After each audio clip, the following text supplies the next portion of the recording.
This is Sridhar Kadari, senior journalist, managing editor, we media news. ఇప్పుడు మనం హైదరాబాద్ మహానగరంలోని దండుమల్కాపూర్ పారిశ్రామిక వాడలో ఉన్నాము. భారతదేశంలో అత్యాధునిక సౌకర్యాలతో ఏర్పడ్డ ఈ పారిశ్రామిక వాడలో తెలంగాణ ఇండస్ట్రియల్ ఫెడరేషన్ అధ్యక్షులు సుధీర్ రెడ్డి గారు అండ్ వాళ్ళ టీం కలిసి ఇక్కడ కళ్యాణ వెంకటేశ్వర స్వామి దేవస్థానం నిర్మించేందుకు సంకల్పం చేసుకొని శంకుస్థాపన కార్యక్రమం జరిగింది. మరిన్ని వివరాలు తెలుసుకుందాం.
చాలా అద్భుతమైన విషయం.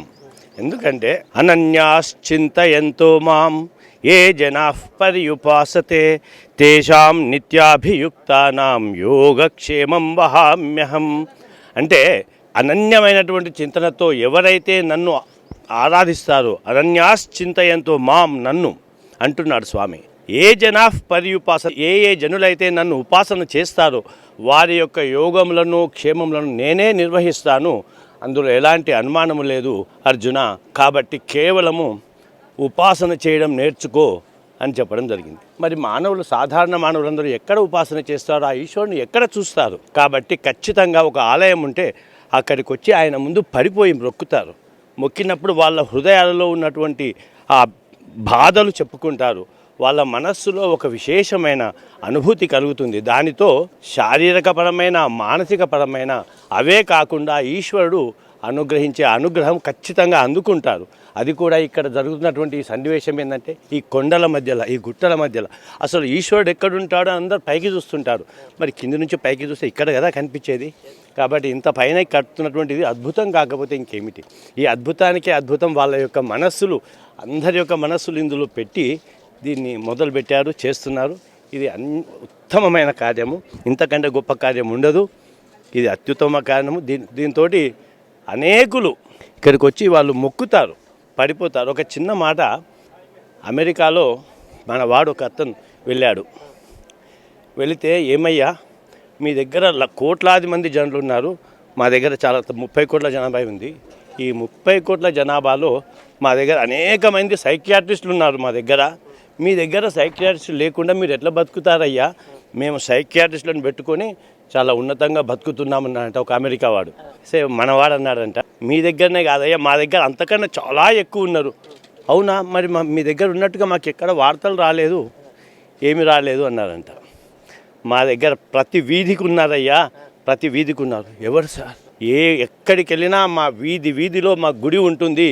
ఆ గుడిలో ఉన్న ఈశ్వరుడే మాకు సైకియాట్రిస్ట్ అయ్యా. అక్కడికి వెళ్ళి ఒక్కసారి మేము కళ్ళు మూసుకొని ఆయనతో ప్రార్థన చేస్తే, ఆయనతో మాట్లాడుకుంటాము, మాకు సమాధానం వచ్చేస్తుంది, సరిపోతుంది, మా జీవితాలు ధన్యమవుతాయి. మీ సైకియాట్రిస్టుల కంటే మా సైకియాట్రిస్టులు గొప్ప వాళ్ళయ్యా, ప్రతి వీధిలో ఉంటారు. కాబట్టి ఉన్న ఈశ్వరుడు ఒక్కడే అంతటా నివసిస్తూ అందరి యొక్క యోగక్షేమాన్ని చూసేవాడు మా దగ్గర ఉన్నాడయ్యా, మీ దగ్గర ఉన్నాడో లేడో మాకు తెలీదు అన్నాడు. ఇది వీళ్ళ యొక్క గొప్ప చింతనకి మనం నిదర్శనం. ఎందుకంటే ఆధ్యాత్మికతతోనే కదా ఏదైనా సాధించేది. పారిశ్రామికలు ఏ ఉన్నా అందులోకి ఎందరినో తీసుకొచ్చి ఇక్కడ కొన్ని వేల మందిని, దాదాపు ఇక్కడ 40-50 వేల మందికి జీవనోపాధి కలుగుతుంది. మరి ఇంతమందికి కూడా భగవంతుడు కావాలి కదా. వాళ్ళందరూ అసలు మన ఈ ప్రపంచంలో ధర్మం దేనిపై నిలబడి ఉందంటే భగవంతుడున్నాడనే విశ్వాసముతో అందరూ జీవిస్తున్నారు. ఇవాళ ఒకడిని ఒకడు ఎందుకు దోచుకోవడం లేదు ఇంకా అంటే ఒకడున్నాడు మనల్ని చూస్తున్నాడు అనే ఒక నమ్మకము, విశ్వాసంతో ధర్మము నిలబడి ఉంది. అలాంటి ధర్మ స్థాపనకు ఇక్కడ ఆ ధర్మ రక్షకుడు ఇక్కడ ఉన్నాడని తెలపడానికి, ఈ సృష్టి అంతా ధర్మంపై నడవడానికి ఇక్కడ ఈ సంకల్పం చేయడం జరిగింది. ఇంత గొప్ప నిర్ణయం తీసుకున్నటువంటి మా సుధీర్ అన్నకు, గోపాల్ అన్నకు, వారి వెనకాల ఉండి నడిపిస్తున్నటువంటి ఇంకా కొందరు వెనక ఉండి కూడా చెప్తూ ఉంటారు, మనకు తెలియదు. కానీ వాళ్ళందరికీ నేను సహస్రశ ధన్యవాదాలు చెబుతున్నాను.